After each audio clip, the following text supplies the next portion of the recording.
Welcome to Take It or Leave It, where I, a normal, average person, grab something that I find that's trending and I ask my husband whether it makes sense or not, because it's so hard to figure out what you should take or leave. So I'm Iris. And I'm JT. I'm a strength conditioning and nutrition coach of a decade who believes in taking athletic training and adapting it to the general population, which I include myself. So everyday athletes, as I like to call them. Video for today is how I got a small waist. So deep core exercises that they swear by. Could be good, could be horrible. Because your girl's trying to snatch up. The things that I would give to go back in time and start training deep core exercises earlier, like the way it has transformed my waist, I cannot explain to you guys how different my body and my body shape looks like. Our very first movement is called knee drives. Where in that do you work your core? It's a knee drive. You're flexing your hip. We talked about hip flexion in a previous video. So it's like a squat when thigh is coming up towards your torso. That barely works your core. It primarily works your legs. So she's holding a glute bridge and then driving her legs. This is basically a lower body movement with a little bit of isometric core from just maintaining the position, but it's really just not a core exercise. Okay, so no core. Inefficient. Yeah, and bad. Like just not a core movement, really. Always thought I'd be shaped like a fridge. Well, no. You literally don't have to. You can literally... The in and outs are whatever, fine. Like a decent core move. Look, it's a fine body weight movement, but there's no way to add resistance to it. And that's a problem because we need to load our core just like we load our quads or our glutes or our back in order to build those muscles. So this is better because you are actually using your core. She is like crunching together as you go from out to in. But it's still just a mediocre exercise. We're not loading our core. So it doesn't help if you can't add weight, is what you're saying. It's better if you can add weight. It doesn't not help. I can already see the next movement. So we'll touch on that in a second. And that is a good body weight movement, though it looks like she has it loaded. So I'm not saying that body weight exercises are going to be useless for your core. But if those are your primary core movements, then we have a suboptimal program. Okay, so better movement if you can add actual weight to them.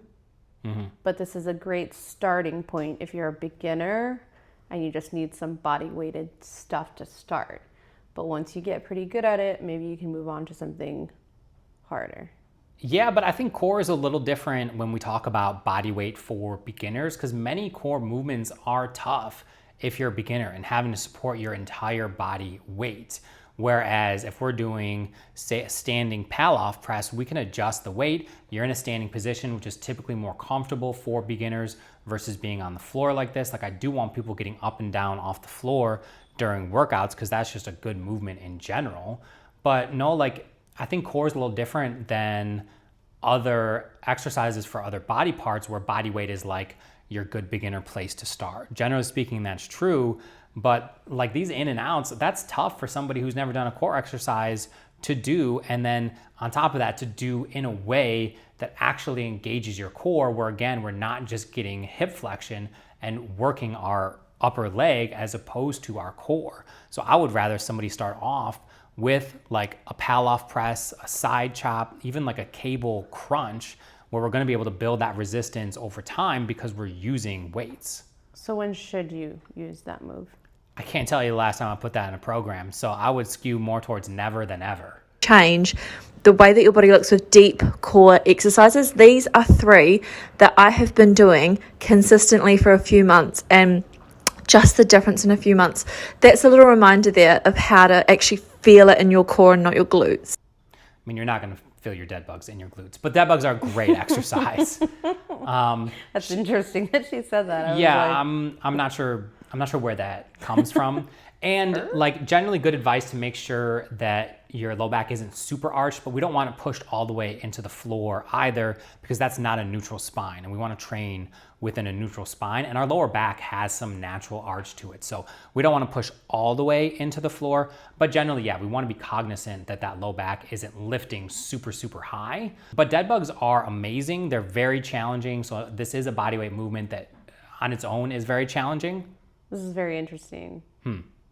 Because I've been pushing my back completely to the ground. Yeah, we want to be like a little bit off. We want to be in a neutral position, which again, neutral, we have a little bit of natural curve in our low back. So how is someone watching this supposed to know that? Think about it more from your lower ribs. So rather than think about is my back arching, think are my ribs lifting? And if your ribs are lifting out of that neutral position where you lay down, you get set up, you're in just like a comfortable, like natural position on the ground. If your ribs feel lifted, then we want to think about crunching them back down. Think keeping like our ribs crunched down a little bit towards our hips. Shit. I thought I had this figured out somewhat. I mean, honestly, that's the way that something new every day. That's the way that I used to teach dead bugs. So very common misconception, but as you again learn more about like the true neutral positioning of your torso, we got to adapt. And I'm kind of contradicting myself here because I shit on bodyweight movements through the first two, and then we have a really good bodyweight movement. So it kind of depends. Like dead bugs, they're a little bit easier for people to get down and execute well in a way that's going to work their core, whereas those other two movements, they're difficult to make sure that the core is the primary muscle that's driving the movement, just because of the way that the exercise functions and how you have to execute it. So that really is my biggest gripe with those other bodyweight workouts. It's not necessarily that you can't work your core with them, but that it's very difficult to do them correctly. So most people compensate, and so then therefore they, it's just not as productive. Yeah. Okay. Yeah, and I think we can improve that dead bug too. So she was holding a weight straight up. That's not gonna load it very well because the weight is going down, whereas we want the resistance to be horizontal to her, because the resistance is gonna be beneficial if it's challenging your ability to pull your arms into that crunched position. So she's not challenging her core any additionally by holding the dumbbell. Now, if she had a band anchored behind her to where she had to pull that band to keep those arms vertical, then we're adding some actual resistance there, because it's forcing her to try and keep her arms down and stacked straight vertical rather than the band pulling them back overhead. Would dumbbells be a good option to do something like that rather than a band? Not that it's a better option, but let's say somebody doesn't have bands. If your arms aren't moving, it's really not any different, because the path of resistance is not set up to further engage your core.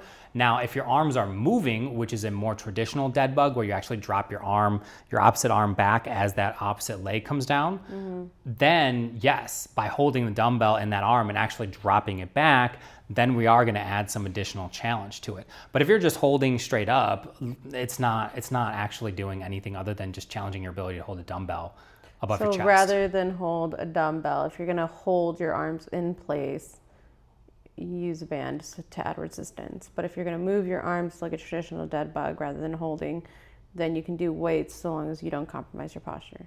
Yeah, the posture is going to be key regardless. Bands are going to be best because, again, they're going to pull on a horizontal path, and that's going to be optimal for this movement. Whereas dumbbells, the way that she's holding it, it's a vertical path, which doesn't challenge our core any extra. And she's holding just one dumbbell. So if she were to hold two dumbbells, one in each hand, that would be more ideal, because as you drop it back, then the resistance path changes. And so then we can add some additional work for the core as we get that arm all the way overhead. But still, when we go back to that neutral position where our arm is vertical, that's not ideal. So that's where the bands are better, because they're gonna keep a constant tension in a certain direction. Whereas the dumbbells, as your arm changes angles, so does the angle of the resistance. And at times it's good and at times it's bad. So leave it. I was gonna say, I think we're leaving it. It's the vibesies that I'm getting here. I mean, 1 out of the 3 exercises was good, but it was executed poorly. Like there's so much better ways to work your core. and not do it in a way that's going to really just turn it into a hip flexor exercise. Well, all right then. So she got a snatched waist, and that wasn't probably why. So that was a are. coincidence. That's a coincidence. Yeah. Well, all right then. You're to here. We're leaving it.